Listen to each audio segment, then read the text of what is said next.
What's up mga kapamilya? Ito na naman po muli ang inyong lingkod upang maghatid ng mga kapanapanabik na ganap dito lamang po sa The Alibay, ang buong katotohanan. Hanggang ngayon patuloy pa rin ang pag-imbestiga ng mga detective kung sino nga ba talaga ang pumaslang dito kay Walter Cunanan. Mga kapamilya, agad nga silang pumunta dito sa opisina ng mga Cabrera upang makausap itong si Vincent dahil nga po dito sa baril na nalaman nila na sa kanya nga po, at ang bala mismo na kumitil dito sa buhay ni Walter ay gaya ng bala ng baril nitong si Vincent, ngunit hindi nila naabutan dito sa kumpanya ng mga Cabrera. At ang ama nga nito ang nakausap ng mga detective at sinabi nga ng kanyang ama na kung sakali man na isa sa pamilya niya ang pumatay dito kay Walter ay mananagot daw ito, at kung ano daw ang mali ay mali.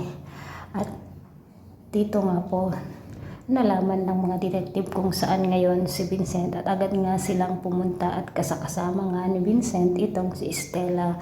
Mga kapamilya, inimbitahan nga ng mga detective si Vincent at sumama na rin si Stella dito sa police station upang humingi sila ng panayam kung totoo nga ba na may baril ito.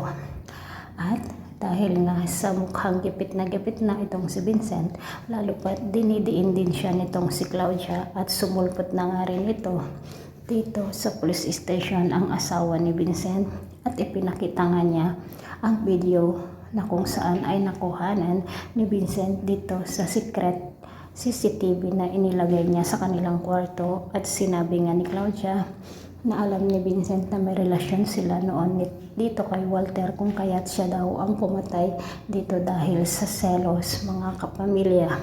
At dahil nga naririndi na itong si Vincent, ay sinabi na nga niya dito sa mga pulis na siya ang kriminal. Mga kapamilya, lalo namang nadagdagan ang problema ng mga Cabrera dito sa pag-amin ni Vincent. Mabilanggo kaya itong si Vincent, mga kapamilya? Sino nga ba talaga ang pumatay kay Walter na hanggang ngayon ay hindi pa natin nalalaman, o ito ay isang malaking katanungan sa ating mga manonood? Ano naman ang gagawin ni Stella kung makukulong itong si Vincent? Pakaabangan po natin ang bawat eksena dito lamang po sa The Alibay, ang buong katotohanan. Maraming salamat sa walang sawang pagsubaybay. God bless.